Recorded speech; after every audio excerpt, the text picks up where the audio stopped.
hari ini kita akan mendengarkan dua presentasi ya. Dari pertama mungkin dari Dani Swalaya, Pak. Syawaliyah, ya. Itu ini Kak Dani ini adalah alumni dari BINUS ya, dari 2008 masuknya 2008 dan lulus 2012. Ini BINUS yang 2012 ya. Nanti kita akan dengarkan presentasi dari Dani. Kemudian setelah itu akan dilanjutkan dengan dari sesi Saskia ya. Jadinya sesi ini dia dari BINUS yang 2013 ya, masuknya 2009, kemudian lulusnya di 2013 ya. Jadi proyek-proyek apa saja mungkin kita akan dengarkan. Mungkin sekarang akan ada 1-2 patah kata dulu mungkin dari Pak Denny begitu ya. Sebagai penggagas ya, silakan Pak Denny. Baik, teman-teman semua yang sudah hadir, saya izin ya dari mobil ya, karena tadi ada jadwal meeting yang saya juga lupa kalau misalnya itu hari Sabtu dan pas dengan jadwal kalian. Saya cuma tim hore Pak di acara ini Pak, semuanya dikerjakan dengan baik sama teman-teman di Himars. Tapi saya pikir memang dari awal saya kepengen kita punya warung kopi. Nah kebetulan sekarang masa pandemi gitu ya, jadi kita nggak bisa ngopi beneran di kafe. Saya masih ingat dulu cara saya belajar, sesi ada di situ.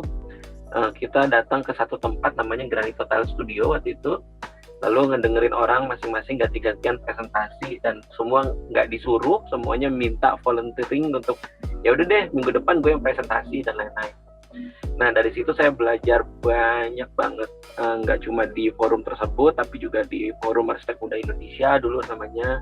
Ada Mas Yori, bosnya Stacy dulu, ada Mas Andra Martin, bosnya Dani, dan banyaklah teman-teman atau arsitek-arsitek senior.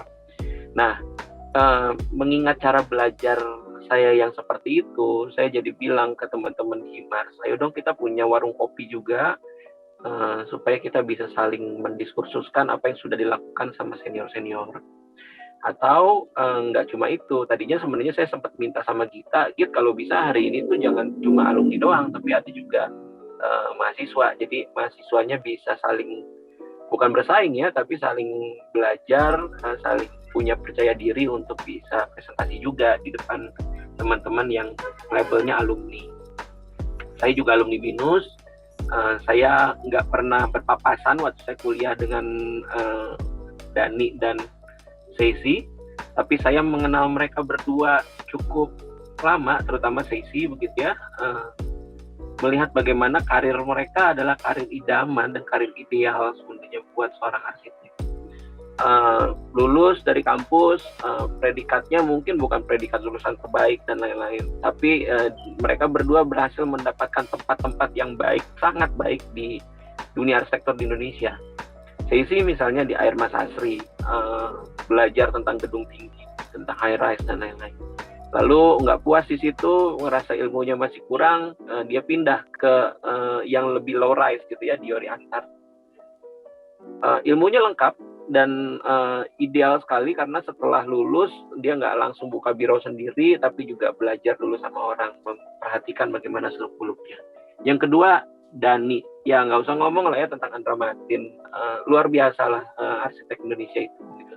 Bahkan di dunia internasional Andra Martin itu namanya harum sekali.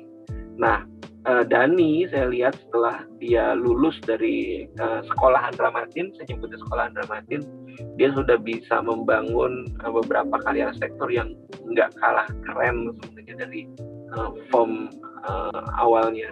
Dan saya mengamati juga ada banyak lulusan sekolah Andra Martin yang sekarang jadi arsitek-arsitek yang luar biasa. Mas Wiyoga Nurdiansah, Min, Velandro Majid, dan banyak sekali arsitek-arsitek Indonesia yang muda-muda yang lulusan dari sekolah tersebut. Nah, menarik sekali untuk kita bisa tahu gitu ya, apa sih sebenarnya rahasianya, diapain sih sebenarnya di kantor Andra Martin. Nah, nanti Dani akan cerita, Sesi akan cerita. Yang kedua, teman-teman kondisinya di Stupa 2 dan Stupa 4 sekarang kita lagi membahas soal rumah dan hotel. Dani dan Sesi punya banyak proyek rumah dan saya pengen mereka berbagi tentang itu supaya teman-teman di kampus itu bisa punya pengalaman yang komprehensif tentang pengalaman empirik mendesain sebuah rumah supaya berani gitu. Saya masih mengamati rumah-rumah yang teman-teman desain di Stupa 2 tuh masih terlalu takut gitu. Tapi batasan-batasan nanti akan diciptakan. Juga tentang hotel misalnya, saya nggak tahu di Andra Matin dulu, soalnya banyak hotel juga yang dipegang Andra Matin dan ikutan apa enggak, tapi mungkin akan bisa berbagi soal itu.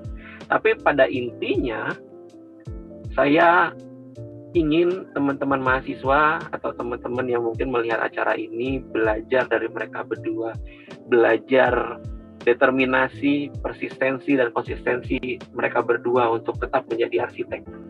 Karena terus terang nggak mudah untuk hal itu. Dan teman-teman bisa melihat ya, mereka berdua wanita, sekarang sudah punya anak, begitu ya, dan mereka masih cinta sekali terhadap profesi arsitek.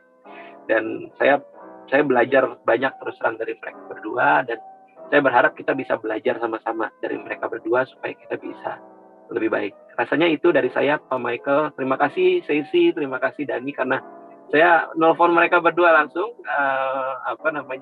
harus mau nggak mau tetap harus ngomong gitu. Jadi ya mudah-mudahan kita bisa belajar banyak lah sama-sama. Saya ngamatin, mungkin saya off screen, kalau saya off screen berarti saya lagi di jalan. Begitu Pak Mike. Oke. Terima kasih. Ya, terima kasih Pak Denny ya. Jadi tadi ya pelajaran itu memang tidak hanya ada di kampus gitu ya, di ruang kuliah saja, tapi juga bagaimana Anda bisa mengamati karya-karya para arsitek yang lainnya gitu ya. Mungkin sama seperti Pak Denny juga, dulu saya tengah malam gitu ya, jam 9 malam baru mau sekolah lagi gitu ya ke tadi forum AMI, forum yang lainnya, forum diskusi arsitektur. Disitulah makanya baru berkembang gitu ya ilmunya. Itu yang dicari gitu ya, jadinya pengalaman, sharing pengalaman. Nah, kita akan belajar bersama ya. Saya nggak mau akan panjang-panjang lagi. Kita akan silakan kepada Kak Dani gitu ya, Dani untuk presentasikan ininya dulu ya, project-project atau enggak materi yang ingin disampaikan. Ya. Oke, saya share screen ya. Ya, oke.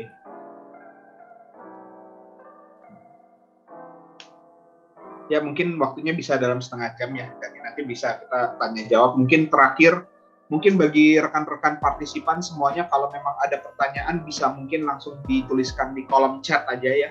Nanti kepada siapanya, mungkin kepada Dani ataupun kepada Sesi, silakan langsung dituliskan. Nanti setelah pada forum atau enggak pada waktu tanya jawab nanti akan dibacakan. Ataupun mungkin bisa langsung di raise hand untuk menanyakan langsung ya. Silakan. Oke, selamat sore teman-teman semua dan dosen-dosen. Agak grogi karena nggak melihat langsung teman-teman sekalian. Di sini saya perkenalkan diri dulu. Seperti yang tadi Pak Michael bilang, saya Dani, saya BINUS Arsitektur Angkatan 2008. Mungkin kalau misalnya di dunia profesional lebih familiar dengan menyebut tahun masuk gitu ya, karena teman-teman dari kampus lain selalu mention seperti itu.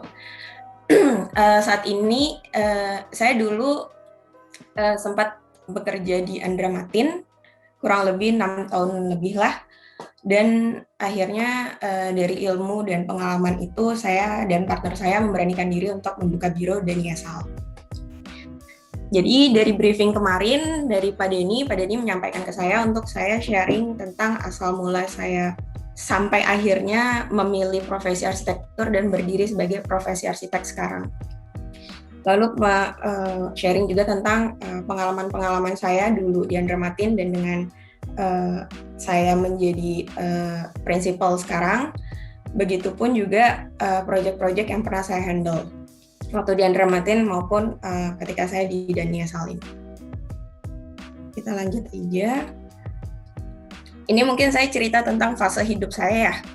Dari tahun 99 ketika saya usia 9 tahun, SD kelas 4 gitu ya.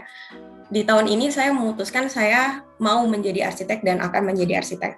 Di sini saya merasa untuk menjadi arsitek itu butuh 3 hal, yaitu bakat, minimal ya, bisa salah satunya aja, tapi lebih baik tuh punya bakat, minat, dan tekun dan rajin. Dan saya di sini mungkin saya nggak tahu ya saya punya bakat atau enggak, tapi saya yakin saya punya minat di sini. Dari situ akhirnya saya di 2008 memilih untuk masuk jurusan arsitektur di BINUS. Di 2011 ini saya memulai internship di Andra Matin. Di tengah-tengah ini tuh juga saya, di tengah perkuliahan juga saya aktif di dalam maupun di luar kampus.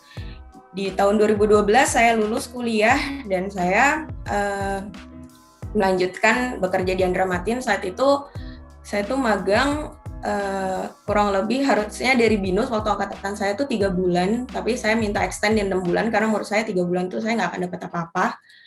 Ketika di 6 bulan saya diminta extend di kantor jadi 8 bulan sampai akhirnya diminta extend lagi, saya bilang saya harus tugas akhir karena 3 bulan lagi saya akan saya akan sidang.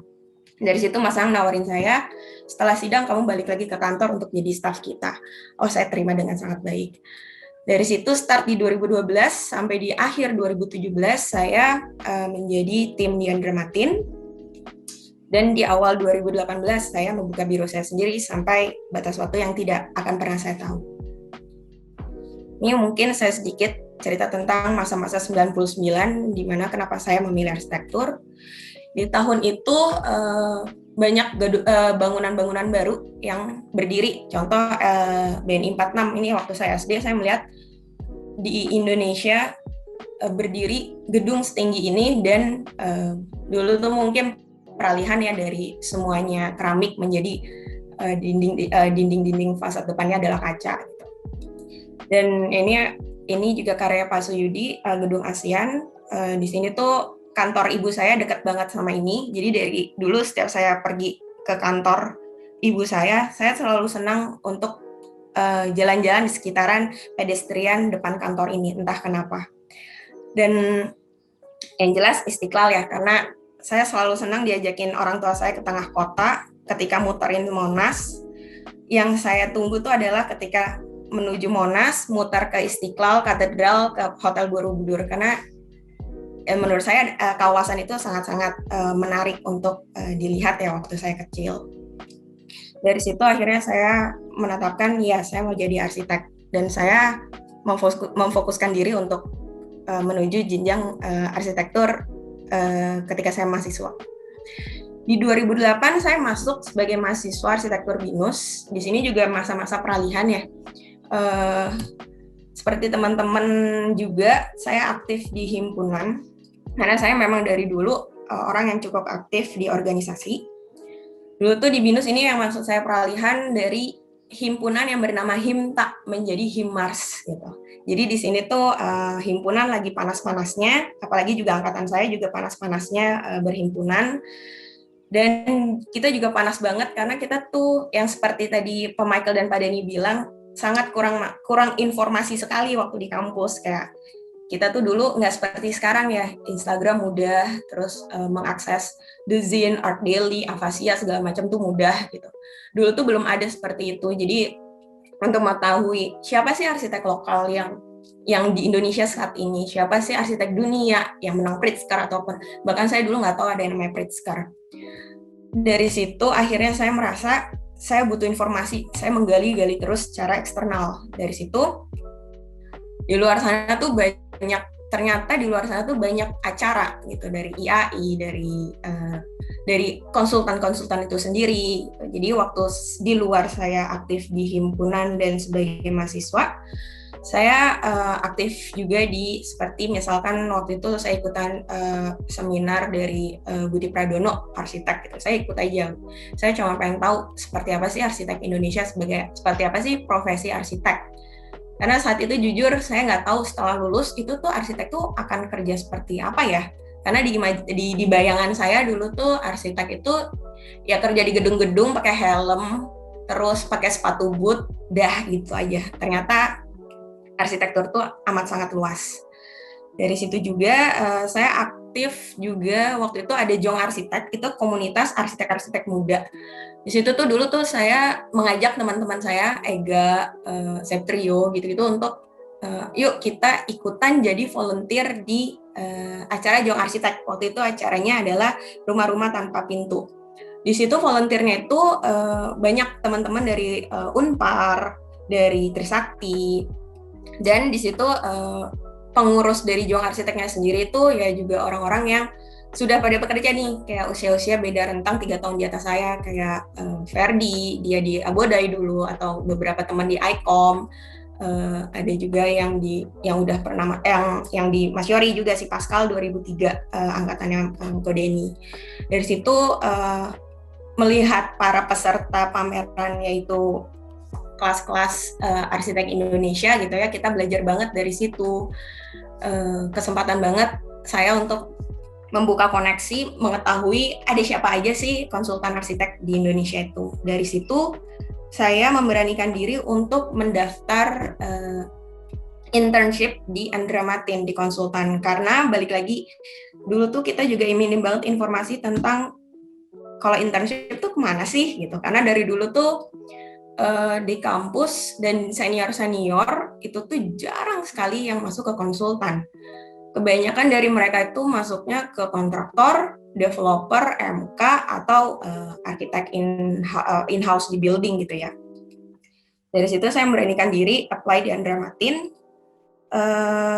Saya ingat banget waktu itu, bahkan saya lagi jadi pengisi acara TKH di Puncak. Saya harus pulang karena saya ditelepon untuk kalau bisa langsung bekerja hari itu. Gitu. Ini waktu itu lagi acara ulang tahun Andra Matin di tahun 2012, ini masih angkatan-angkatan lama. Dan di tengah saya magang pun juga, karena Mas Ang tahu saya aktif di organisasi di himpunan waktu saya kuliah. Dulu tuh Mas Ang sebagai ketua penghargaan di IAI. Dia waktu itu IAI lagi mengeluarkan IAI Award, Jakarta Award gitu ya. Di situ Mas Ang ngajak saya untuk bantu ngurusin IAI Award ini. Waktu itu waktu lagi habis penjurian, lagi pembacaan pemenang dari IAI Awards ini. Ini waktu itu bahkan Mas Ang juga belum berpakaian hitam. Ini tahun 2012-2017 saya bergabung di Andra Matin sebagai staff. Ini kondisi kantor. Kondisi layout di kantor sih didominasi dengan meja besar di tengah yang diisi oleh 10 orang. Biasanya yang duduk di sini udah yang senior. Terus yang agak di istilahnya nih tembok-tembok ratapan itu tuh biasanya yang junior-junior. Terus yang di sini tuh yang kayak kepala studio dan lain-lain. Ini area-area belakang kantor kita dulu. Kalau misalnya kita kalau breakfast atau ngerokok anak-anak itu kita kumpul di sini. Nah, seperti yang kita tahu ya, Mas Ang itu juga seseorang yang cukup aktif. Dia aktif di AMI bersama koleganya, yaitu ya Mas Yori, almarhum Pak Juju, Pak Irianto PH, dan yang lain-lainnya. Dari situ Mas Ang aktif di luar pekerjaan, mengadakan event-event lain-lainnya. Jadi di Andra Matin tuh di luar pekerjaan yang sudah pasti itu adalah kewajiban kita, di situ Mas Ang banyak mengadakan ekstrakurikuler. Ekstrakurikulernya tuh kayak apa sih? Ini contoh-contoh ekstrakurikuler yang waktu ada di Andra Matin, waktu saya ada di Andra Matin. Mas Ang tuh senang banget bikin pameran. Pameran sendiri di Kopi Manyar, ataupun juga dia diundang sebagai pengisi exhibition gitu. Di sini kita biasanya diajak berpartisipasi untuk menjadi panitia. Bahkan ada kalanya kita diminta beda event, beda in charge gitu, dan itu digilir. Dan dari situ memang diasah. Dan Mas Ang tuh selalu senang dengan anak-anak yang aktif di himpunan, dikarenakan mereka pasti bisa membagi waktu dengan baik antara pekerjaan dengan ekstrakurikulernya ini. Gitu. Di luar dari pameran-pameran ini juga Mas Ang dengan pertemanannya dia sering ngajakin kita ekskursi ke proyek-proyek teman-temannya gitu. Misalnya kayak ini Studio Air Putih waktu itu, ke proyek-proyeknya Mas Agoy atau proyeknya Pak Sony atau Mas Yori gitu. Kita juga sering jalan-jalan dapat kesempatan untuk bisa ekskursi ke karya-karya yang belum tentu orang di luar situ bisa datang gitu. Terus ini acara ulang tahun kantor, kita setiap tahun selalu aktif mengadakan acara ulang tahun kantor, di mana hari itu kantor itu akan off untuk bekerja, tapi isinya cuma main-main, games, terus dinner atau lunch. Ini saat ini tuh waktu itu di 2019, sebenarnya saya udah ex-AMA, Tapi Mas Ang juga masih suka mengundang ex-nya untuk berkumpul. Waktu itu nih di Core and Screw baru jadi kita lunch bareng-bareng di Core and Screw. Di luar itu juga Mas Aang, kita sering diajakin trip sama Mas Aang. Saat itu momennya kita pergi ke Portugal, Mas Aang meminta kita untuk bikin tulisan setiap anak-anak tentang pengalaman-pengalaman gedung yang project-project yang kita datengin ataupun pengalaman kita selama di Portugal ini. Dari situ kita memproduksi rame-rame, kita bersama memproduksi buku nih rame-rame bernama Obrigado. Di luar dari itu lagi, kita juga sering banget mengadakan event open house karena memang cukup banyak dan ada permintaan juga dari waktu itu almarhum Pak Juji ya, untuk Andra Matin selalu aktif membuka open house ketika ada proyek-proyek rumah atau proyek yang lainnya dia berjadi gitu. Ini contohnya waktu event open house rumahnya Mas Aang. Terus ini juga ya kalau kita mengiklankan membuka kuota dengan cara ya share di Instagram zaman dulu tuh.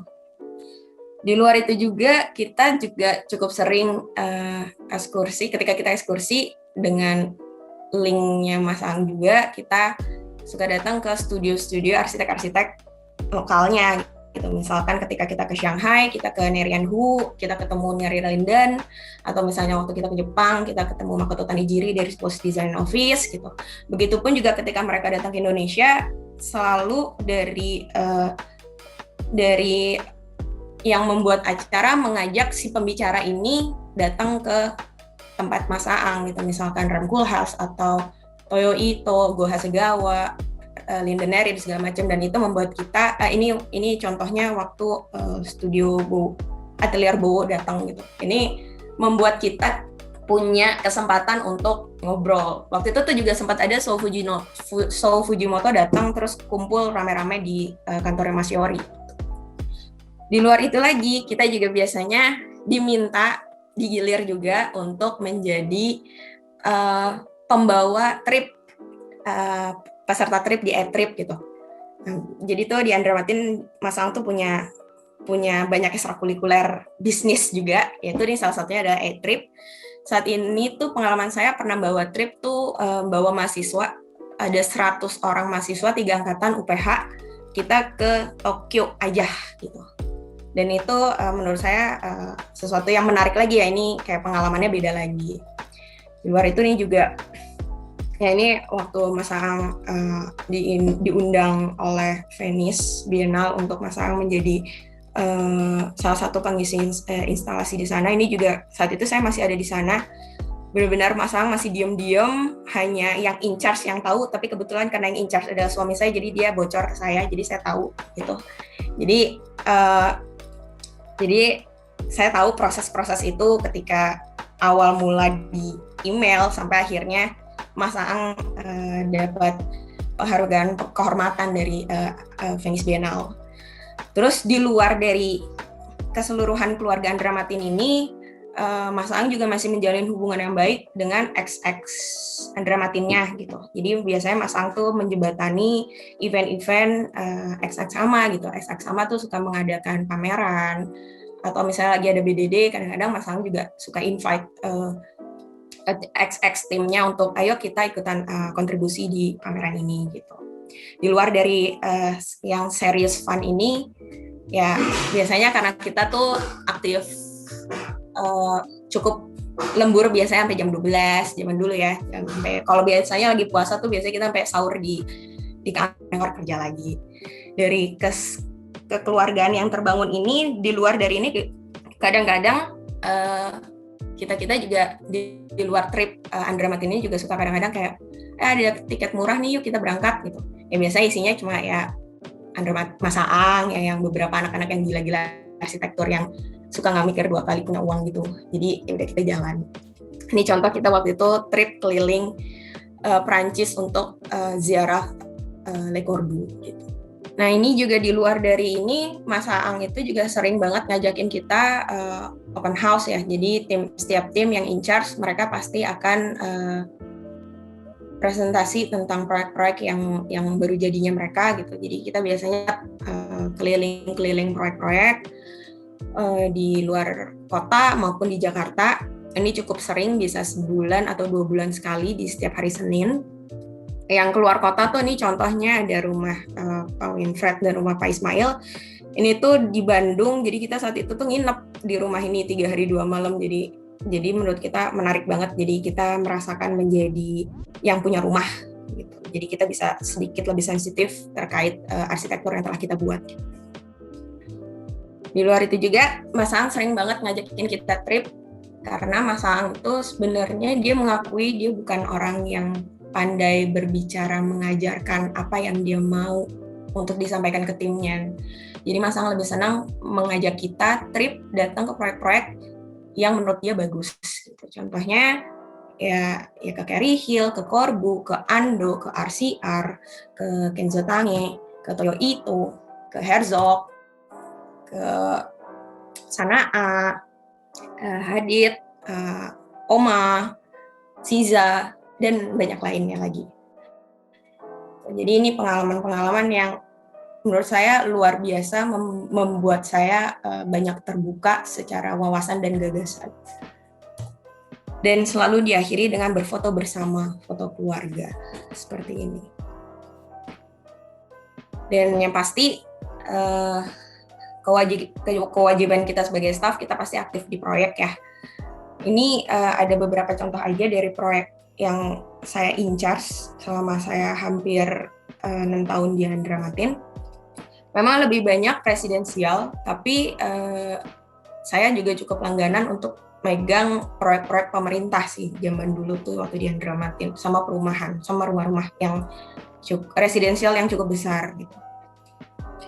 Jadi di sini saya mau sharing sedikit proyek-proyek yang saya handle waktu di Andra-Matin juga. Yang saya angkat pertama itu adalah proyek Masjid As-Sobur di Tubaba.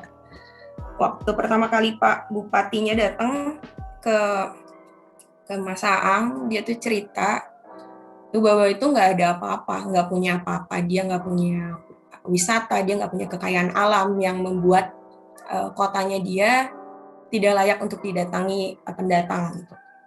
Dari situ dia merasa sepertinya kita membuat aja nih Tubaba untuk didatangi. Dari situ terfikirlah arsitektur. Jadi seperti Ando waktu di Osaka gitu, atau di Naoshima yang antah berantah tapi didatangi. Berharap seperti itu. Dari situ proyek pertama Andra-Matin dapatkan itu adalah kawasan Islamic Center. Di situ berdiri masjid raya dan balai sesat. Di sini tuh waktu pertama kali saya survei, benar-benar hutan belantara yang saya jalan, ular tuh lewat depan mata saya, saking tak tersentuh. Di Tubaba itu ketika malam, itu nggak ada lampu sama sekali di jalan raya utamanya. Dari situ, melihat kondisi yang seperti itu, Mas Aang semakin tergerak untuk jiwanya, untuk ayo kita bangun Tubaba. Sebagai dia juga cukup sangat Indonesia ya orangnya. Jadi jiwanya tuh membangun Indonesia sangat bulat gitu. Itu tekadnya juga. Dari situ kita di brief sama Mas Aang. Waktu itu Mas Aang panggil saya sama teman saya. Di sini saya juga menjabat sebagai PM, di luar saya in charge sebagai project architect. Di sini Mas Aang nge-brief saya dan teman saya untuk kita buat masjid. Masjid itu adalah hubungan manusia dengan Tuhan, sedangkan balai sesat adalah hubungan manusia sesama manusia. Jadi Mas Aang mensketsa satu garis ke atas, satu garis horizontal dan vertikal gitu ya. Dari situ biasanya kita kalau yang udah senior arsitek di Andra-Matin, dari sketsa sederhana kita kembangin sendiri. Dari pengembangan itu yang pasti selalu ada asistensi sama Mas Aang sampai akhirnya gambar final dan kita bisa present. Di sini ya mungkin udah beberapa teman-teman udah sering dengar kali ya presentasi Masjid Tubaba secara detail. Jadi ini saya skip konsep besarnya ya, tapi ini saya sembari cerita ketika proses pembangunannya. Ini saat mulai terbangun, mulai terlihat garis vertikalnya hubungan Tuhan dan manusianya dengan hubungan manusia sesama manusianya. Ini di balai sesat dan ini di masjid.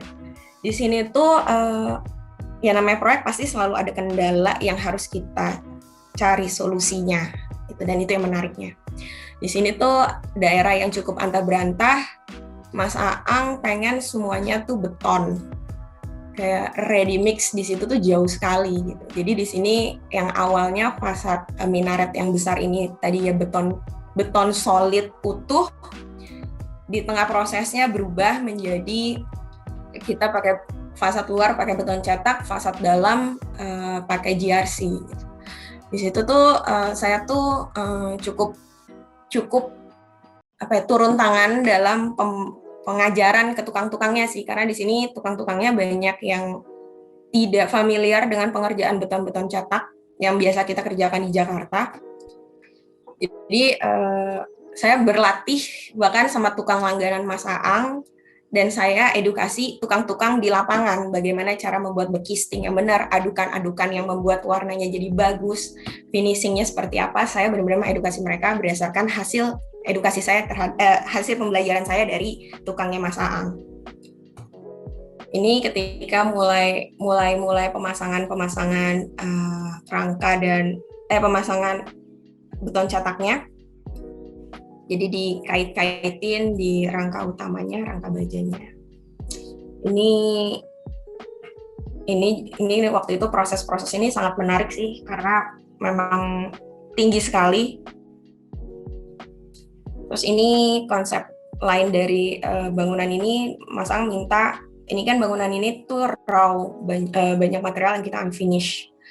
Mas Aang minta mau sesuatu yang beda di ceilingnya, jadi kita bikin konsep judul bangunan ini tuh kan adalah 99 cahaya gitu ya. Dari Mas Aang tuh maunya Asmaul Husna diangkat. Nah dari situ akhirnya ceiling ini kita pilih pakai plat metal yang mirror, kita laser cut dengan 99 Asmaul Husna, kita ulang sampai total di 30 kali. Ini sudah menuju jadi.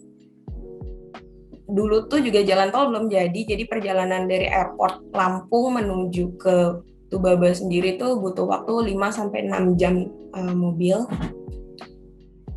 Ini mulai jadi, udah mulai rapi.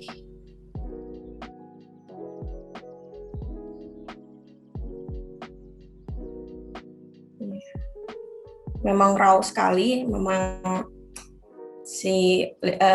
ini pun juga ya Mas Aang memang tidak pernah mau membohongi beton ya, jadi beliau membiarkan aja ketika beton itu tidak dengan kualitas dan kondisi yang sempurna.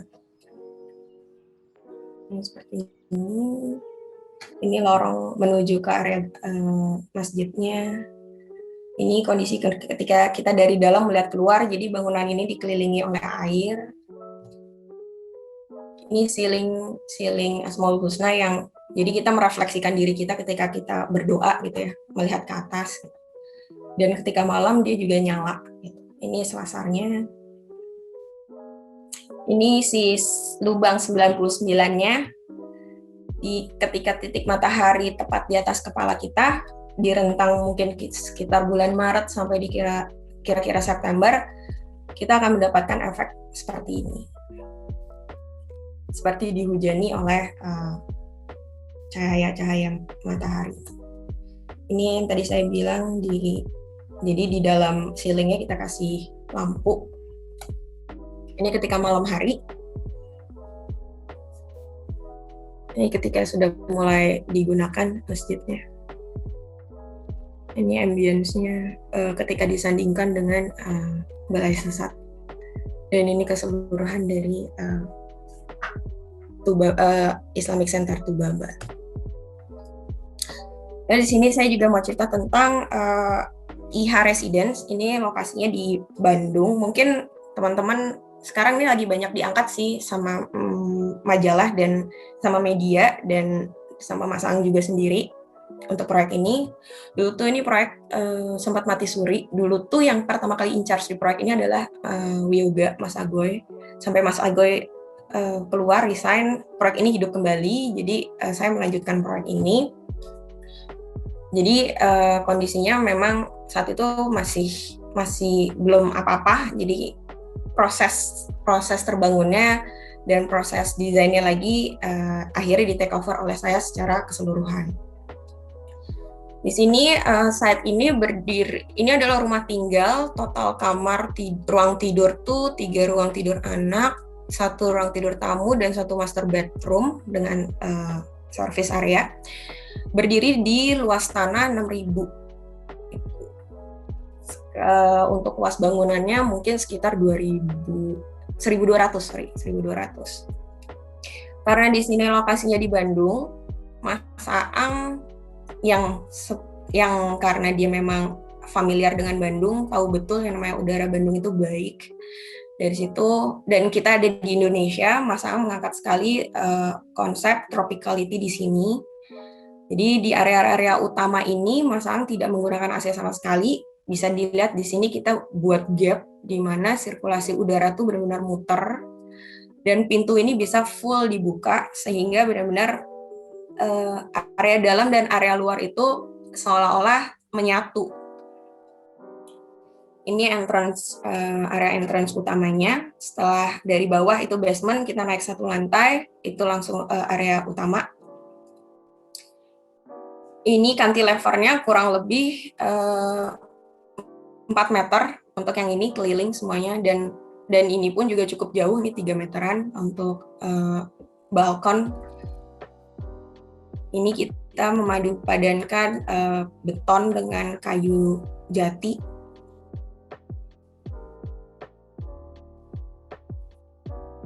Ini area living room-nya di sini benar-benar open plan, terbuka hubungannya antara living room, dining room, dan pantry. Di sini ada island pantry, kitchen-nya di dalam. Dan benar-benar rumah ini lepas antar dinding tetangga ya. Jadi karena memang tanah ini sangat luas ya, jadi memang membuat rumah ini sangat amat punya kesempatan untuk itu gitu. Jadi di semua sisi selalu punya view yang berbeda. Ini selasar menuju kamar tidur anak, dan di sini ada ujungnya ini adalah study room, library gitu. Ini ketika ujungnya ini kita turun, ini library-nya. Lantai atasnya ini sudah langsung master bedroom, 2 lantai ini. Master bedroom-nya sendiri cukup besar sih, hampir 250 meter persegi. Ini selasarnya yang tadi saya bilang, ini pun juga plan awal tadinya dipintuin, ketika kita mulai melihat ruangannya, pintunya dihilangin aja, karena buat apa double door gitu. Di sini kan sebenarnya juga pintu-pintu di luar. Di sini tuh deretan pintu-pintu dan juga pintu menuju kamar tidur anak-anak. Jadi di sini benar-benar open plan terhadap area luar, dan ini enak banget sih ketika kita duduk, view kita melihat ke sini. Ini tangga pun juga kita bikin floating, jadi tidak ada kolom di bawahnya, tidak ada balok yang menyangga bordes sama sekali ke dinding-dinding. Ini jadinya seperti ini. Ini split level ya, jadi ini yang ke bawah ke area study, yang ke atas ada area pijet juga dia. Biasanya keluarga itu senang panggil tukang pijet gitu ya. Yang ke atas baru ke master. Ini master bathroom-nya, ini kamar tidur anak-anak, jadi buka pintu langsung bisa nyebur ke kolam renang. Ini rooftop-nya, ini level sini adalah, yang di bawahnya adalah living dining pantry tadi. Nah ini kalau kita ngeliat keseluruhan bangunannya dari tamannya dia. Lalu selanjutnya ini adalah proyek Bandara Banyuwangi. Ini Bandara Banyuwangi, saya in charge di sini. Satu-satunya tim yang bertahan dari awal sampai akhir bangunan ini jadi itu adalah hanya saya. Di sini saya juga bertanggung jawab, selain menjadi PM, saya juga sebagai arsitek in charge di proyek ini. Waktu itu sampai proyek ini udah mau jadi, saya sempat ngajak Ahyar ya, dia BINUS juga 2011 untuk bergabung di proyek ini. Dan akhirnya dia ditarik menjadi staf Andra Matin. Ini juga brief dari Pak Azwar Anas. Di sini Mas Aang dan beberapa arsitek lainnya juga sudah pernah membuat karya di Banyuwangi. Sebenarnya Banyuwangi ini Pak Bupatinya juga cukup amat visioner ya, seperti Pak Umar gitu Baba gitu. Jadi dia sudah punya gagasan duluan untuk membangun Banyuwangi dengan mengundang arsitek-arsitek nasional, skala nasional.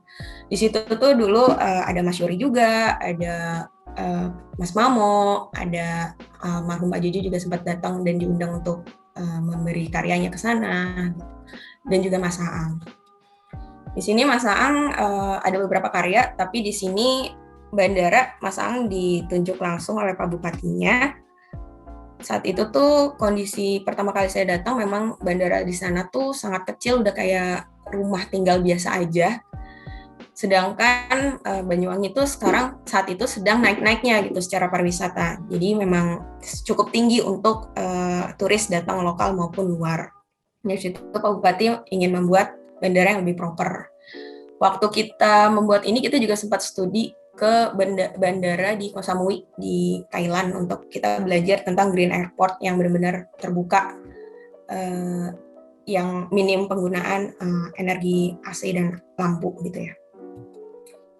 Ini kondisi saat konstruksi ya. Jadi kita di sini lebih banyak menggunakan material kayu ulin dimix dengan kayu bengkirai, terus putih, terus ceilingnya hitam. Saya ingat sih waktu ini kenapa ceilingnya jadi hitam yang di atas kisi-kisi, di atas kisi-kisi yang ini nih. Itu tuh waktu saya nemenin Mas Aang presentasi propan, di situ ada Mas Yori bisikin Mas Aang, itu kayaknya bagus kalau misalnya atasnya dicat hitam, awalnya tuh putih. Dari situ akhirnya dan cat hitam. Oke. Itu jadi dulu tuh saking dekatnya Mas Aang, Mas Yori dan pertemanannya, ya itulah harusnya pertemanan arsitektur saling mendukung ya seperti itu. Jadi saling input yang baik-baik. Ini ketika mulai menuju finishing ya. Ini flashback lagi ketika awal-awal ini waktu rangkanya baru jadi.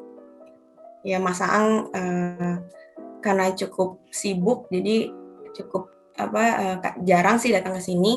Cuma memang kita naruh tim kita untuk stay di Banyuwangi gitu, untuk menjadi perpanjangan tangan kita. Jadi Mas Aang selalu senang berpose ketika datang ke sini. Ini ketika jadi memang benar-benar skylight berfungsi dengan baik. Konsep dari bangunan ini tuh memang kita ngambil dari lokal atapnya dari suku Banyuwanginya sendiri gitu ya. Terus kita mix, kita bikin lebih kontemporer. Dan ini tuh seolah-olah kayak di sini ada dua bangunan terpisah. Bangunan yang untuk pergi dan bangunan yang untuk menerima. Jadi di situ tuh kita membuat corong yang tingginya untuk menyambut, seolah-olah menyambut dan mengucapkan selamat tinggal untuk para wisatawan. Jadi kita lihat seperti ini corongnya maksudnya. Ini juga atapnya semuanya pakai rumput, semuanya ditutup rumput untuk menurunkan kadar panas. Terus juga kita combine dengan adanya reflecting pond di dalam bangunan untuk mereduksi juga udara panas tanpa harus menggunakan AC. Terus juga kita juga tambahkan banyak elemen hijau di dalam bangunan sih. Jadi memang mengeluarkan oksigen lebih banyak sehingga membuat bangunan lebih sejuk. Ini kondisi ketika udah jadi tapi belum diresmiin jadi masih kosong. Ini ceilingnya. Nah, seperti itu. Lalu di 2018 sampai batas waktu yang saya tidak tahu juga, saya memutuskan untuk membuat Daniesal bersama partner saya. Partner saya itu dulu adalah staf juga di Andra Matin. Jadi kita memang sudah klop dari zaman di Andra Matin sampai akhirnya kita memutuskan membuka biro sendiri. Dan ini mungkin bisa satu project aja begitu ya karena waktunya terbatas ya. Terima kasih. Oke, kalau nggak ini saya skip terus aja ya. Ya. Jadi ini kita prinsipal berdua, ini tim kita di kantor. Saat ini kita berenam plus admin. Ini presiden kita yang suka kita angkat, Tropicality. Di sini ada beberapa proyek kita ya, residensial maupun di luar itu.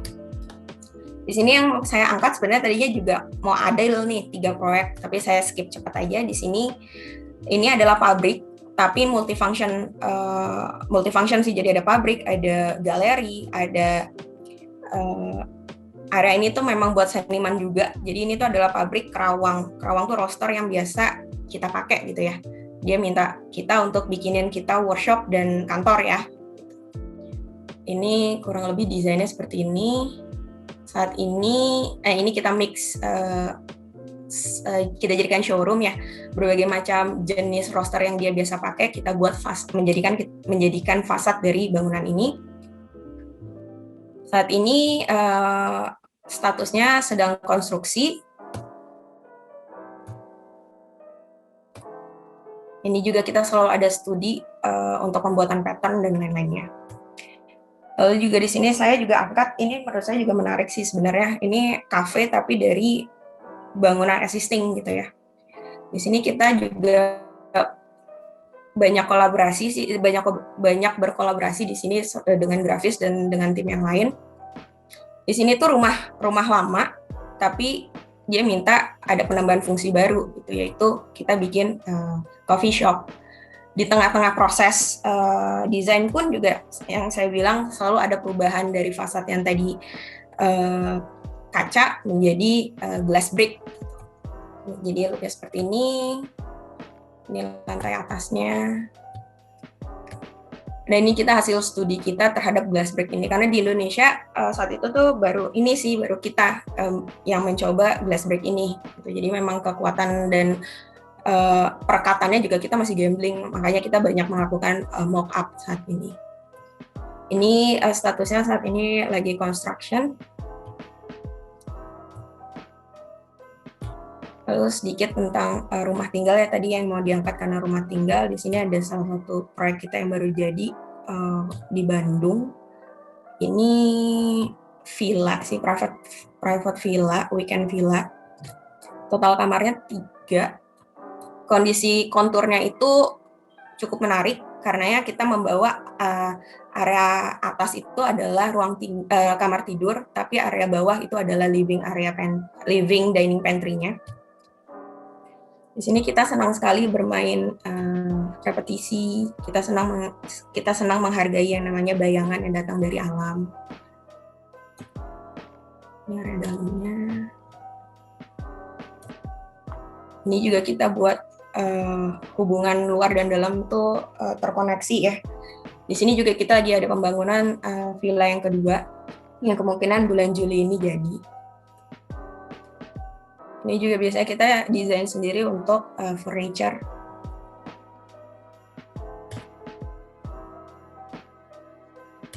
Dan ini area ketika malam. Di sini kita konsepnya juga balkon lantai atas juga seperti ruang dalam gitu ya. Jadi memang langsung buka pintu, langsung balkon gitu. Jadi memang kita nggak ada balkon lagi, tapi balkon itu adalah part of indoor. Seperti itu. Ini seperti ini. Oke, saya rasa itu dari saya. Ya, waktunya. Ya, terima kasih Dani atas presentasinya. Ya, mungkin tadi ya kalau kita akan langsung lanjut dulu ke pertanyaan ke presenter yang kedua, ya, ke sesi. Mungkin sesi bisa mempersiapkan materinya. Dan mungkin juga langsung diingatkan kepada teman-teman mahasiswa kalau langsung mau menanyakan silakan langsung ditulis ya di chat gitu ya. Jadinya kadang-kadang kalau ditunggu di belakang nanti sering kelupaan atau terlewat gitu ya. Jadinya lebih baik ditulis dulu nanti baru kalau mau menanyakan langsung nanti bisa dibukakan. Oke, ya silakan mungkin langsung kita lanjut aja ke presenter kedua sesi Saskia ya. Jadinya mungkin waktunya bisa 30 menit sesi gitu ya. Iya Pak. Ya, terima kasih. Sebentar ya Pak ya. Saya coba share dulu. Oke, sudah masuk, silakan sesi ya. Waktunya kalau bisa dipersingkat gitu. Oke. Ya, terima kasih. Sebelumnya terima kasih kesempatannya Pak Michael, Pak Denny. Selamat sore. Saya Seisi, saya Binausian angkatan 2009. Mungkin saya cerita sedikit perjalanan saya menjadi arsitek ya.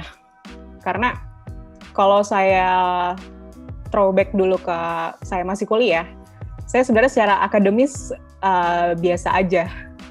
Saya tidak menonjol, secara desain pun saya juga tidak menonjol. Cuman saya banyak mencari tahu passion saya tuh di mana. Jadi selain saya juga ikut Him Arts dulu saya sempat bantuin Kodeni juga untuk bikin workshop namanya Omaku Kini. Lalu saya ikut kompetisi namanya Danone Young Social Entrepreneur. Itu kompetisinya cukup lama ya, hampir 1 tahun. Kita bikin project yang di luar arsitektur sama sekali. Saya berlima, satu tim dengan teman BINUS lainnya yang berbeda jurusan semua.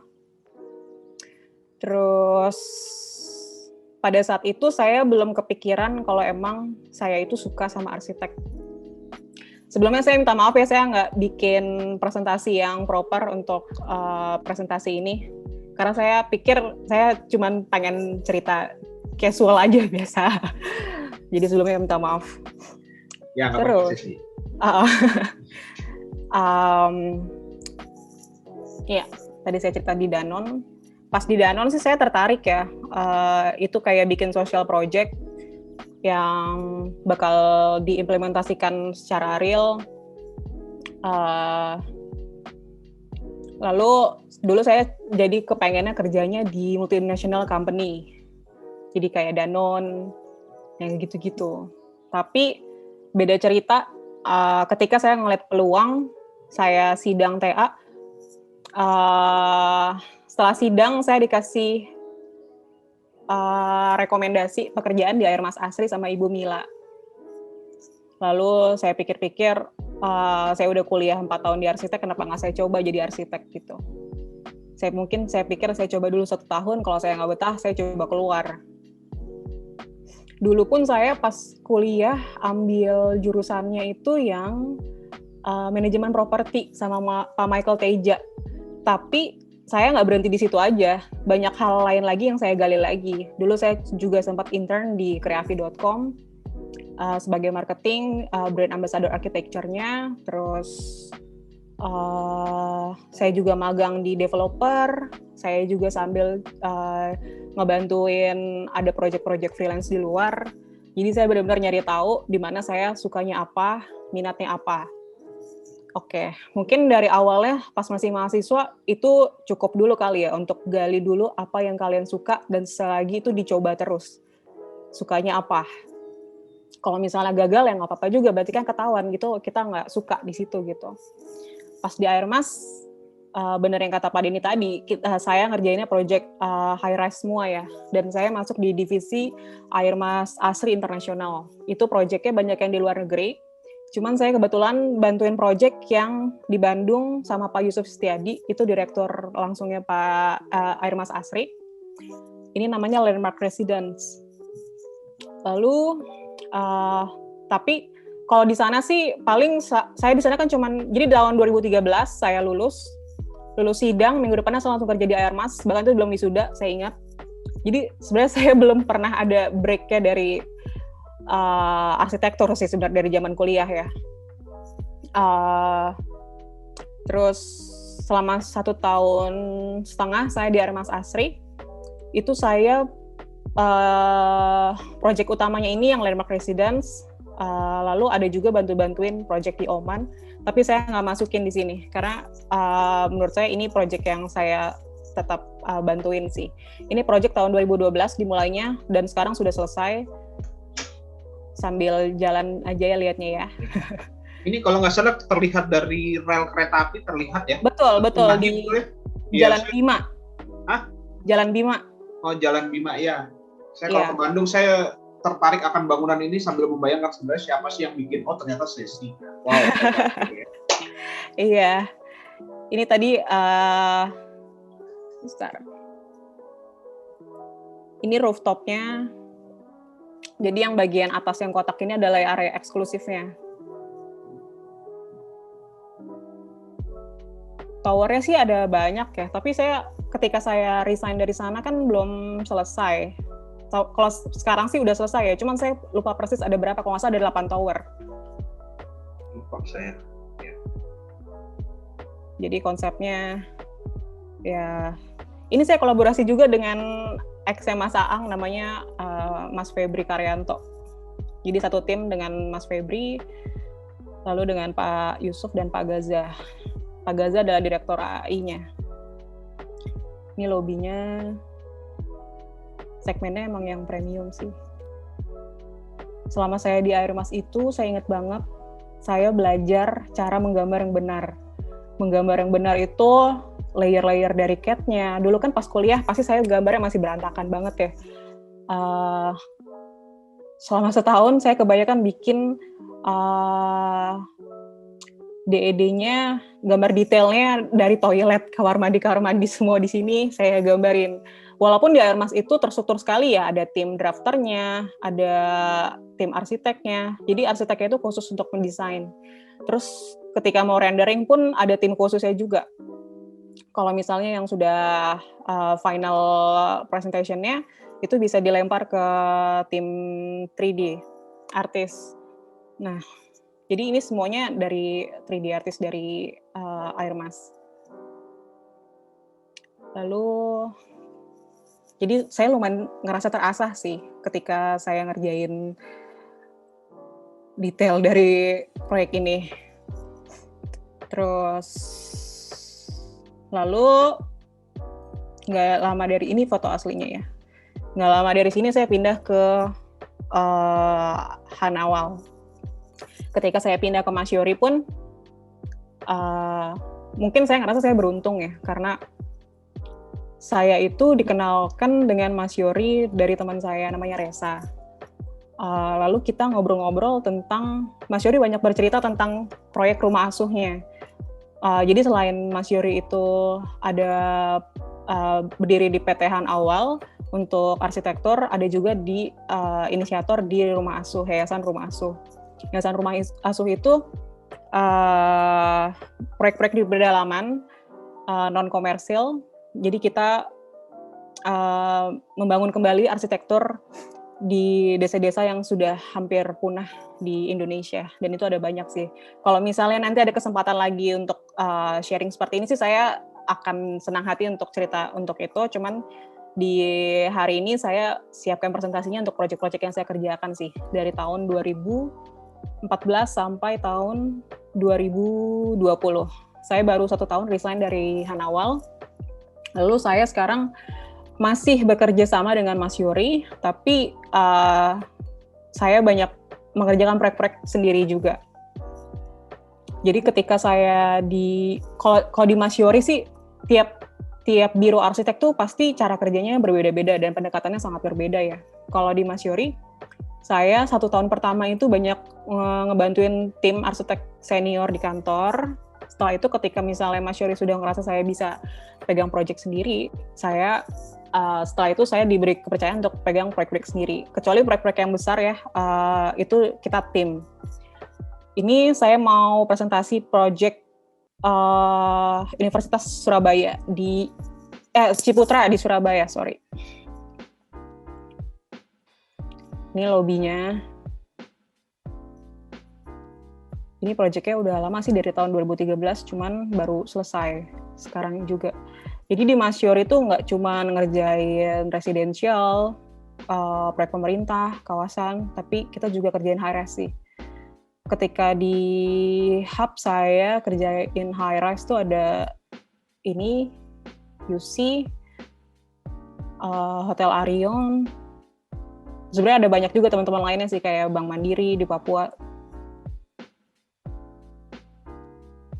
Ini sekarang progresnya baru minggu lalu ini, udah mau tutup atap.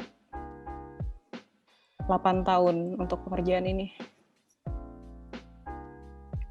Oke, ini pindah lagi nih progres project saya di Jalan Brawijaya. Jadi ini di luas tanah 2000, 4 lantai. Cuman sorry gambarnya kurang jelas ya. Ini area luarnya sih. Di belakangnya ada swimming pool-nya. Jadi di tengah itu, di atas itu rooftop, itu terbuka. Jadi kalau dari depan kelihatan rumahnya sangat masif, tapi sebenarnya di ruang tengahnya itu terbuka semua. Dan di belakangnya juga masih ada luas. Lalu ini project tahun 2014, jadi 2015. Ini cuman sekitar 8 bulan selesai. Ini bikin Bumi Apsari namanya, pendopo untuk acara-acara. Awalnya ownernya bikin pendopo ini untuk ponakannya mau menikah. Cuman jadinya jadi disewa-sewain juga ke orang-orang.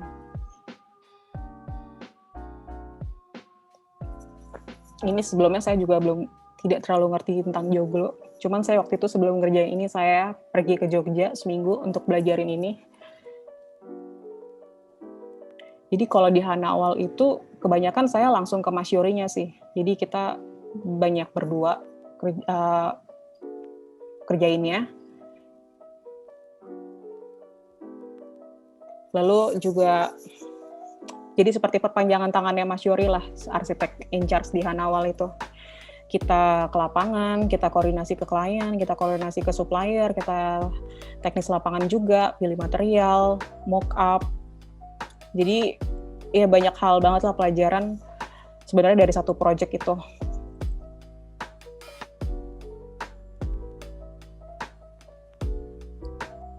Ini rumah di Karawaci, ada 3 lantai, ada rooftop di atas. Cuman saya minta maaf sekali lagi gambarnya kurang jelas. Mungkin masalah manajemen waktu saya juga ya kurang. Jadi ketika di hub saya bisa mengerjakan, terakhir saya resign itu 16 project dalam satu waktu. Belum saya ngerjain project-project sosial juga. Jadi ketika saya resign pun, saya tetap ngerjain project-project hub. Maksudnya, saya cuma mau share kalau perjuangan jadi arsitek itu emang nggak mudah, seperti kata Pak Denny tadi. Itu butuh konsistensi, butuh ketabahan, butuh jiwa yang mau belajar banyak, karena ilmu tuh nggak bakal ada habisnya. Jangan pernah ngerasa cepat puas. Banyak belajar, banyak bertanya, banyak melihat, banyak jalan-jalan. Jadi saya bikin presentasi ini cukup kilat ya. Saya masukin yang ada di foto kamera, sama ada di PC yang saya lihat ada yang cukup proper. Ini rumahnya. Ya, di lantai atas ada rooftop, ada basement. Ini kos-kosan di Cipete saya bikin, ini project saya sendiri. Ada 14 kamar, luas tanah sekitar 500. Saya pun kalau diajarin Mas Yori ya, pendekatan ketika mendesain, pertama itu ruangannya, secara ruang geraknya harus ergonomics, fungsinya juga harus tepat,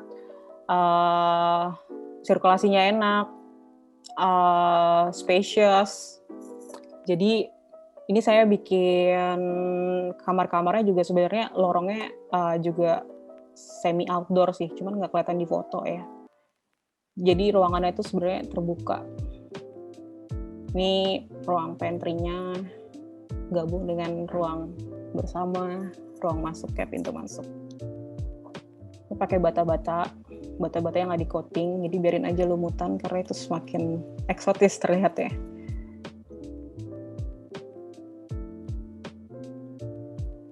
Kok nggak ada fotonya ya?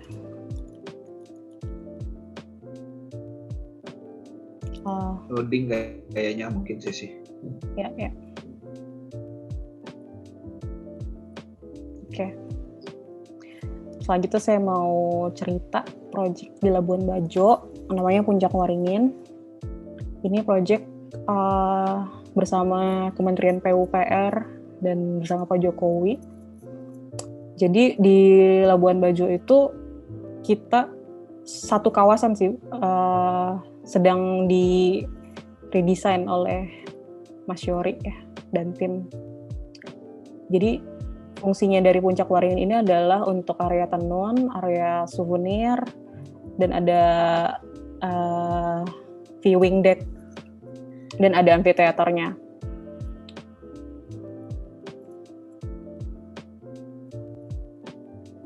Jadi bentuknya itu juga diambil dari arsitektur dari Flores itu sendiri.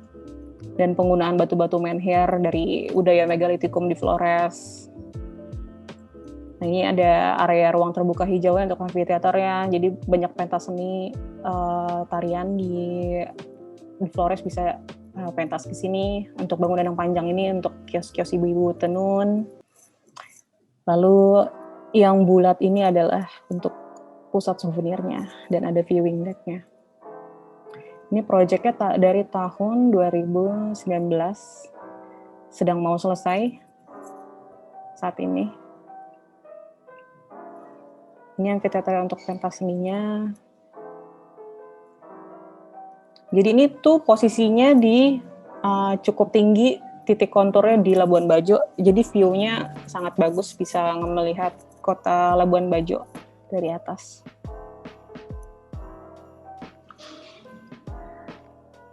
Ini potongannya dari rumah souvenirnya. Jadi lantai satunya untuk lounge, kios-kios, lantai duanya untuk perbelanjaan souvenirnya.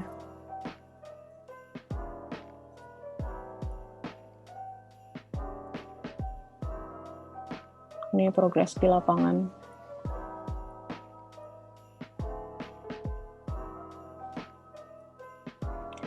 Lalu ini ada proyek baru selesai, rumah di Kebun Jeruk. Rumahnya dibangun sekitar 3-4 tahun. Ini adalah artwork dari Pak Teguh Astiandrik. Kebetulan nama ownernya Ibu Rose, jadi artworknya Rose. Ini ruang etiknya terdiri dari 3 lantai. Ruang etik lantai 3 ini untuk ruang kumpul. Terus di sisi luar sebelah kiri itu ada, karena Ibu Rose orang Palembang, saya jadi ada bikin pattern songket Palembang untuk menguatkan identitas di situ. Ini di sisi luarnya. Ini tangganya, ada ukiran kayu. Ini entrance.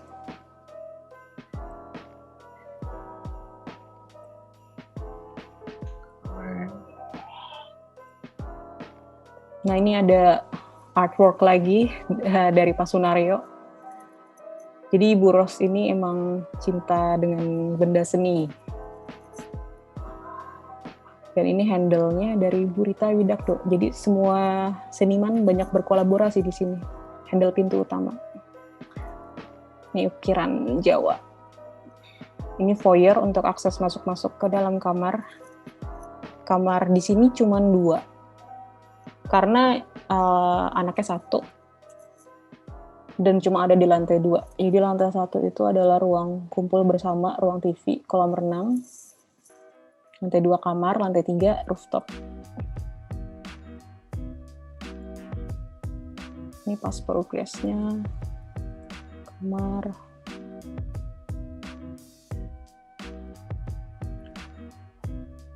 Di sini arsitek interiornya saya juga.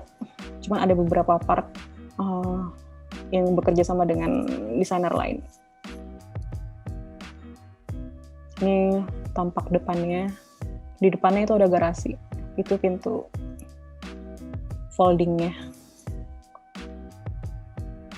Kalau di Hanawal biasanya kalau untuk outdoor kita banyak menggunakan kayu ulin atau alternatifnya bengkirai.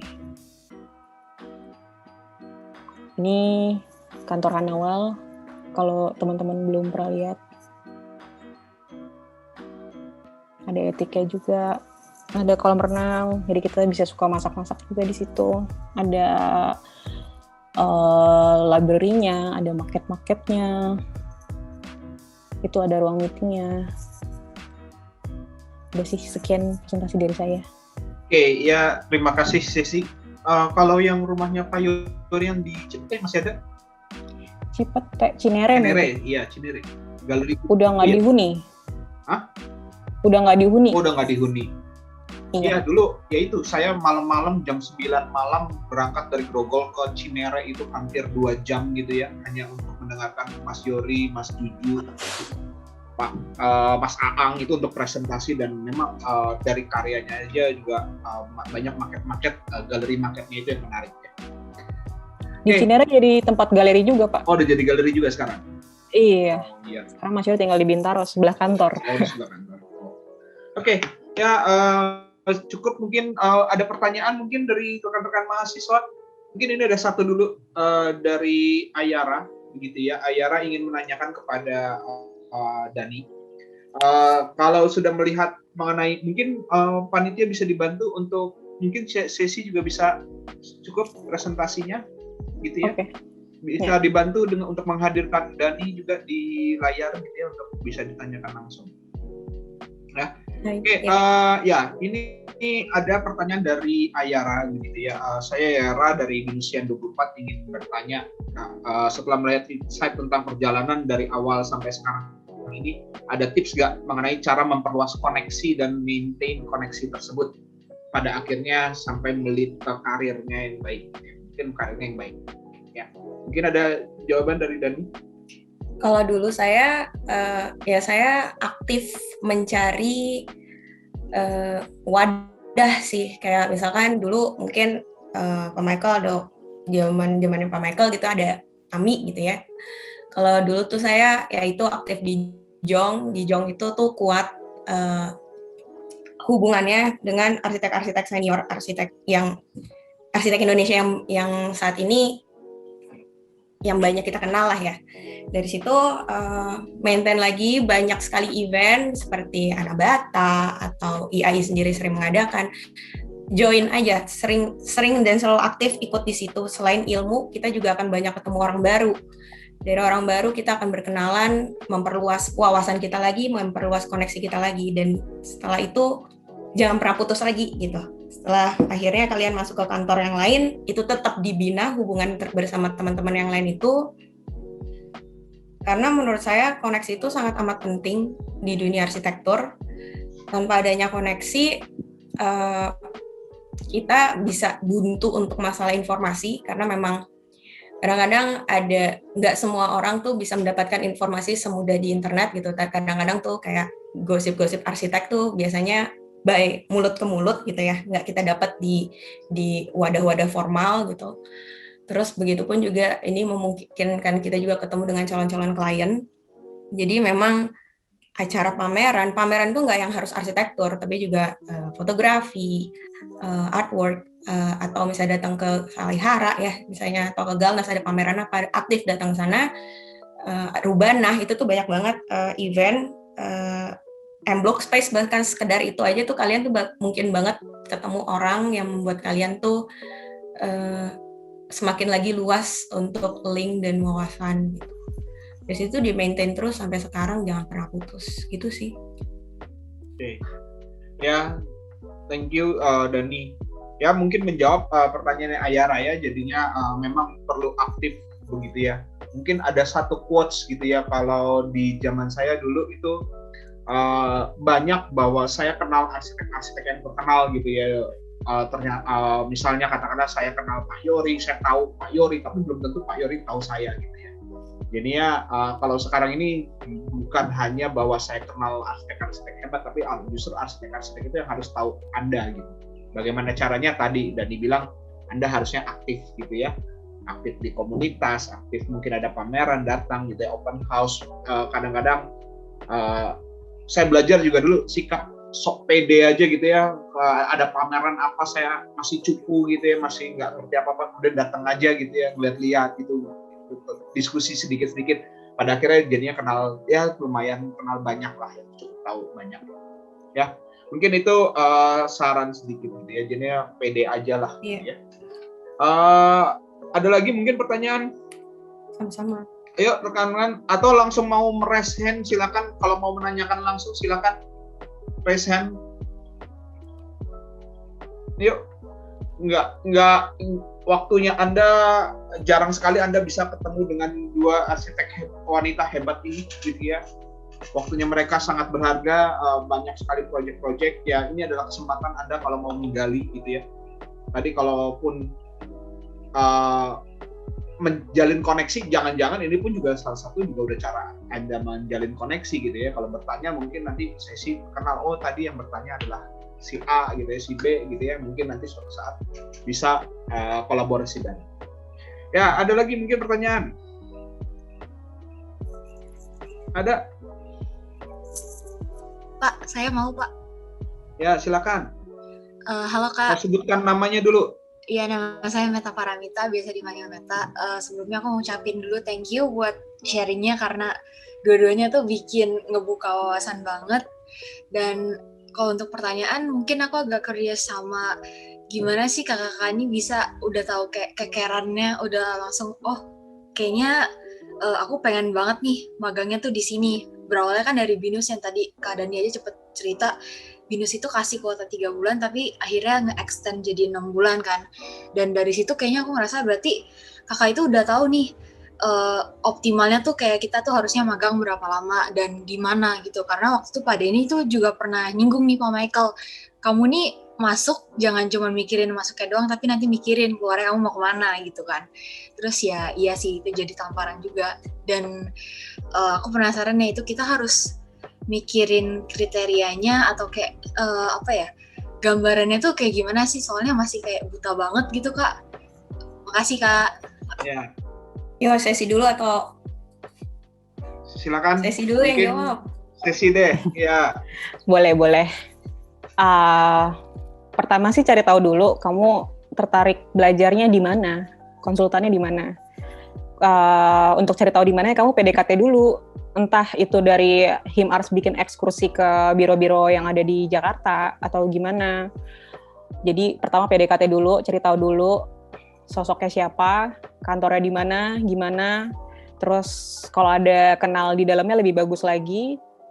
Terus pendekatannya cocok nggak sama kamu, arsitekturnya, karena tiap-tiap biro kan pasti berbeda ya gaya bahasanya. Terus yang kedua, menurut aku magang itu minimal 6 bulan, jangan 3 bulan. Karena pelajaran di kantor itu sangat-sangat berharga dan beda banget sama kampus. Ya. Silakan Kakak Dani. Sebenarnya sih sama sih, udah terjawab sama Sesi, betul sekali. Dulu saya mendapat informasi Andra Matin itu waktu saya kuliah semester 2 dari himpunan ekskursi ke Andra Matin, ke proyek-proyek Andra Matin, 3 proyek Andra Matin. Dari situ saya tahu ada yang namanya Andra Matin. Dari situ saya mencari tahu dan saya senang dengan garis desainnya beliau gitu. Dan waktu itu ketemu di Jong Arsitek, sempat ngobrol-ngobrol, saya senang dengan pola pikir beliau tentang cara dia melihat arsitektur. Dia menjadikan arsitektur itu adalah hobi, bukanlah pekerjaan. Itu menurut saya juga mau memiliki pemikiran yang seperti itu gitu. Dari situ saya bulat, saya akan belajar dengan dia gitu. Dan memang betul. Di kantor kita pun juga sekarang kita selalu menyarankan minimal 5 bulan sih, karena kalau misalnya ada beberapa kampus kan memang kadang-kadang kalau kita minta 6 bulan mereka mintanya tetap dari BINUS. Kita kan juga ada yang magang dari BINUS, kita tadinya dia minta 3 bulan, kita nggak terima karena memang kamu nggak akan dapat apa-apa selama 3 bulan. Sama. Di Hub juga gitu. Ya, dan waktu dulu di Andra Matin juga memang peraturannya juga minimal tuh bahkan minimal 4 bulan sih kalau di Andra Matin dulu. Tapi kalau misalnya dulu saya merasa benar-benar 3 bulan saya nggak dapat apa-apa, kayak saya haus ilmu aja gitu. Apalagi saya mau tugas akhir, saya mau perform yang baik, dan saya juga mau perform yang baik juga di kantor Andra Matin gitu. Karena memang dulu tuh waktu di Andra Matin salah satu rekrutmen yang baik itu adalah dari magang. Jadi kalau kamu perform bagus di magang, kamu akan dengan mudah ditarik menjadi staf di Andra Matin ataupun di kantor-kantor gitu. Jadi memang perform yang baik, ambil ilmu sebanyak-banyaknya, ambil link sebanyak-banyaknya di masa kamu magang itu. Jadi jangan sedikit magangnya. Gitu sih. Kalau boleh tambahin ya, sama jangan takut sih, karena semua orang pasti ketika magang tuh emang belum ngerti gitu. Jadi yang penting, maksudnya jangan takut skillku tapi nggak bagus nih, aku belum bisa ini, aku belum bisa itu jangan takut, karena ketika magang itu ntar bakal jadi bisa, keluar dari kantor tuh bakal jadi bisa semuanya, karena benar-benar bakal dibutuhin sama tim arsitek di kantor untuk ngebantuin, untuk real project. Ya, oke. Ya, mungkin menjawab ya. Ya, makasih Kak. Ya. Iya. Jadinya memang ya berani aja lah, pede aja gitu ya. Toh sama-sama magang gitu. Dan memang nanti kalau di BINUS sekarang mungkin sudah difasilitasi ya, mungkin juga informasi untuk Dani dan Sesi gitu ya, bahwa ya mungkin sekarang ini ada program 3+1, jadinya justru selama setahun nanti mahasiswa harus ada di luar, harus ada di kantor gitu ya.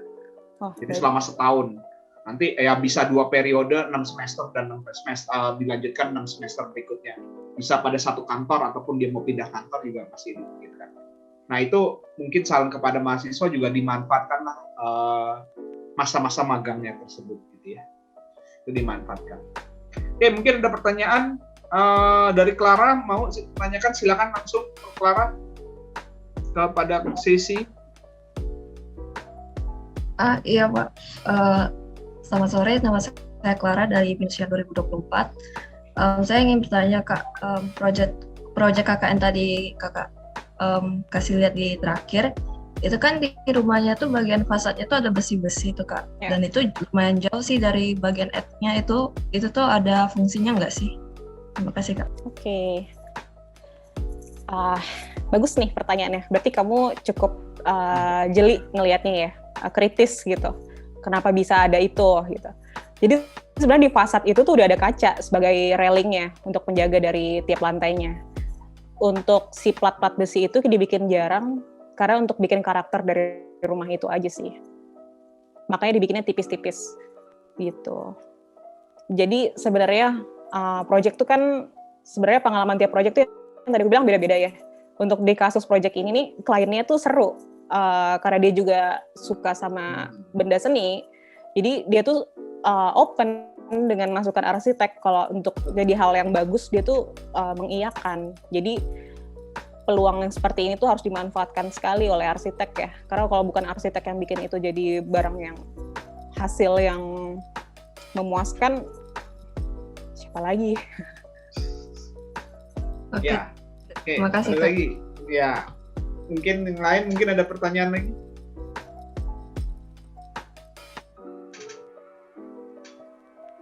Ya, dari satu kata kunci mungkin yang didapatkan baik dari Dani maupun Sesi adalah mengenai kolaborasi gitu ya. Ini bahwa arsitektur bukanlah hanya kita berbicara arsitek aja gitu ya, tapi mungkin bisa berkolaborasi dengan para seniman tadi ya, banyak ukiran dan lainnya. Itu pun juga jangan sampai bahwa kita arsitek lalu mengeksklusifkan bahwa kita cuma mau arsitek aja gitu ya. Tapi ternyata tadi bisa saja kolaborasi dengan yang lainnya gitu. Sampai artwork, sampai apa penempatan itu bisa diatur gitu ya. Kita perlu memikirkan masalah-masalah mungkin seperti itu. Ya, oke. Ada lagi mungkin teman-teman yang lain. Ayo kesempatan menanyakan. Saya mungkin Pak, Ya, nama saya, iya, selamat sore Kak, saya namanya Alexis, saya mau tanya tentang itu sih Kak. Misalnya kalau misalnya kita fresh graduate itu, magangnya lebih bagus di perusahaan yang kayak lebih kecil atau langsung ke perusahaan yang besar gitu Kak? Itu ada sih. Ya. Mungkin silakan siapa, Sesi ataupun Dani gitu ya. Sesi dulu aja, pengalaman pekerjaannya lebih beragam. Okay. Kalau Sesi kan makanya mungkin pertama kali langsung ke Airmas Asri ya, mungkin yang langsung high rise yang perusahaannya mungkin besar gitu ya. Ya, besar sekali. Itu kemudian kedua baru pindah ke Yori Antar mungkin yang lebih small. Karyawannya Pak Yori berapa? Sekitar 50 ada? 40 mungkin. 40-an ya. Kalau Airmas Asri mungkin karyawannya bisa 100-an ya. Lebih, ketika saya masuk 250. Waduh, ya. Nah, itu mungkin lebih cocok, mungkin Sesi bisa menjelaskan. Lebih baik perusahaan besar 250 karyawan ataupun hanya 40 karyawan aja gitu ya. Mungkin kalau Aku jawabnya tidak mencondong di salah satunya. Mungkin aku coba jelasin satu-satu. Kalau misalnya perusahaan besar nih kayak Airmas Asri, Airmas itu pas aku masuk itu ada 250 arsitek. Itu tuh ada 5 divisi. Di tiap divisi itu proyeknya berbeda-beda. Bahkan ada satu divisi yang 50 arsitek. Aku beruntung di satu divisi yang ada 20 arsitek aja. Nggak nyampe, mungkin 15 arsitek. Di situ kalau misalnya di perusahaan besar lebih disiplin. Pertama masalah waktu, masalah pekerjaan, terus semua outputnya pun juga berbeda ya. Bahkan yang tadi aku cerita, AutoCAD dia juga punya standar layernya, semuanya udah punya template-nya gitu loh. Untuk gambar detailnya juga punya tim drafter sendiri. Jadi arsitek itu bakal lebih leluasa untuk menggali dari desainnya itu lagi sih, dipikirin banget semuanya. Sampai aku pernah bikin taman yang landmark tadi aja tuh bisa lembur, misal sampai jam 1 malam itu bikin 11 alternatif gitu berdua sama bosnya. Jadi yang kedua, jadi arsitek juga jangan takut buat lembur-lembur ya pas di awal, karena pasti banyak pembelajaran dari situ. Nggak apa-apa buat lembur-lembur, asal jaga kesehatan aja sih. Kalau misalnya di biro konsultan kayak Mas Yori, Mas Aang, dan lain-lain lah, biro konsultan ya, yang perusahaannya nggak sebesar Airmas gitu, karena Airmas itu proyeknya kan banyak high rise ya. Proyeknya tuh bakal lebih banyak banget yang kita pelajarin, kita bakal lebih memiliki sama proyeknya. Terus bahkan tadi dulu di Airmas aja, pakaian aja mungkin lebih rapih ya dulu aku ke kantor. Kalau di biro mungkin lebih nyantai. Terus kalau di Mas Yori, aku banyak kesempatan untuk berbanyak koneksi, karena banyak acara-acara juga yang kita bikin. Terus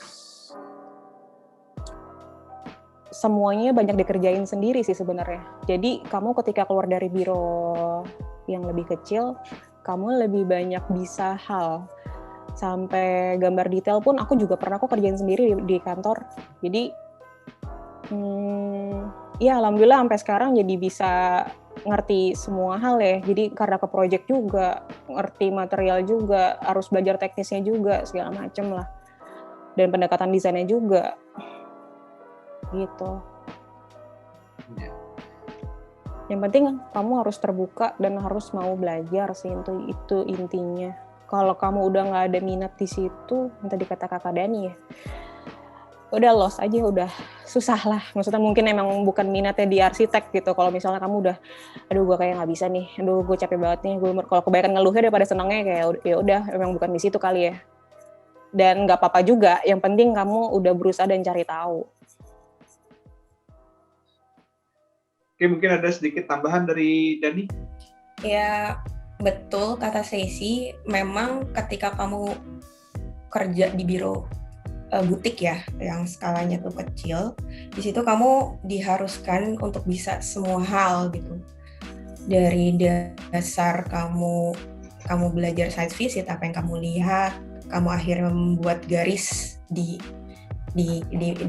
SketchUp atau di mana gitu, sampai akhirnya dia terbentuklah menjadi prelim dokumen gitu ya, desain yang akhirnya kamu proses gambar kerja, gambar detail, kamu ikutan tender dengan kontraktor, kamu ketemu supplier segala macam sampai akhirnya bangunan itu jadi gitu.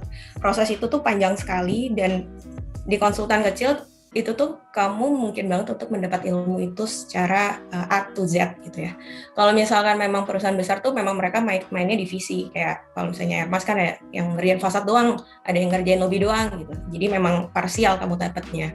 Cuma balik lagi, ini kalian juga harus mencari tahu sih, kalian itu nanti ke depannya akan bagaimana, karena nggak semua arsitek itu akan endingnya menjadi prinsipal di suatu biro. Ada juga yang memang dia itu memang saya senang kok menjadi orang kedua di kantor itu gitu. Itu nggak ada yang salah gitu. Tapi kalau misalnya kalian tujuannya mau menjadi prinsipal, kalian mau punya konsultan sendiri. Dulu saya waktu cita-cita saya waktu kuliah, saya udah tahu saya tuh mau buka biro saya sendiri gitu. Dari situ saya udah tahu saya mau kerjanya di mana, karena tujuan saya akan buka biro sendiri gitu. Jadi udah, ya itu dia, mungkin karena saya udah bulat dari saya kecil, saya udah tahu, jadi saya udah semakin mencari tahu ketika saya di arsitektur. Jadi langkah saya sudah semakin konkret untuk kemana saya kerja, mencari ilmu, sampai akhirnya bagaimana cara membuka biro sendiri gitu sih. Ya. Oke, ya. Mungkin saya rasa ya, sama. Saya rasa waktunya juga yang terbatas ya. Kita terpaksa juga mungkin harus mengakhiri gitu ya session diskusi kali ini gitu ya. Tadi mungkin dari saya sedikit akan menyimpulkan dulu. Setelah ini kita akan foto bersama. Tapi saya akan coba simpulkan apa yang kita hasil diskusi dari kedua presenter ini yang tadi ya. Jadi yang pertama mungkin kalau tadi dari Dani banyak lihat dan dari Sesi juga bahwa arsitektur itu justru sebagai sebuah kehidupan ya, sebagai sebuah hobi, jangan memandang bahwa arsitektur itu hanya sebagai sebuah pekerjaan gitu ya. Pekerjaan untuk menggambar atau pekerjaan untuk mengontrol proyek sementara Anda nggak suka, tapi kalau itu pun menjadi sebuah kehidupan yang Anda tiap hari Anda bergelut dengan itu, karena itu pasti akan jangka waktunya panjang ya. Jadinya Anda harus menyenangi profesinya arsitektur itu gitu ya. Tadi kalaupun Anda sudah senang, lembur-lembur pun juga tidak akan menjadi sebuah penghalang gitu ya. Jadinya pertama Anda harus meminati, Anda harus menyukai, atau Anda memang percaya bahwa arsitektur itu memang adalah jalan hidupnya Anda. Yang kedua, tadi mencermati juga dari Dani mungkin banyak pengalaman adalah mengenai jalan-jalan arsitektur gitu ya. Jadi pengalaman-pengalaman ruang, apa yang disampaikan oleh Mas Aang segala macam, itu menjadi hal yang penting gitu ya. Mungkin dari Sesi juga bagaimana mengalami gitu ya. Jadinya arsitektur itu nggak cuma bisa dilihat. Sayangnya kalau sekarang pandemi hanya bisa presentasi, tapi kalaupun bisa langsung open house, tentu pasti akan mengalaminya sebuah hal yang berbeda gitu ya. Itu ya tadi ya, pengalaman-pengalaman ruangnya juga akan berbeda gitu. Yang ketiga mungkin tadi adanya kolaborasi arsitektur gitu ya, itu yang juga mungkin menjadi hal yang penting ya. Itu mungkin sedikit kesimpulan yang tadi ya dari presentasi yang sedikit saya tarik dari kedua presenter ini. Ya, terima kasih mungkin Dani, Sesi ya. Mungkin kita sekarang bisa foto bersama semuanya gitu ya. Silakan menyalakan kameranya gitu ya. Dibantu oleh panitia. Ya. Siapa silakan ayo semuanya, Resi, Vanes gitu ya. Clara, kemudian tadi saya lihat ada Erika. Semuanya coba dinyalakan aja kameranya ya. Ayo, Otnil juga. Ya.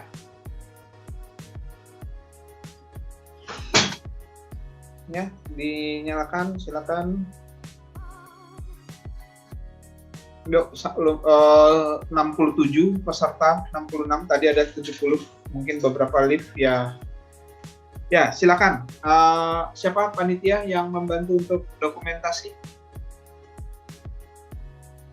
Saya, Pak. Ya, silakan. Alexander, Rex. Ya, foto ya. 1, sama saja.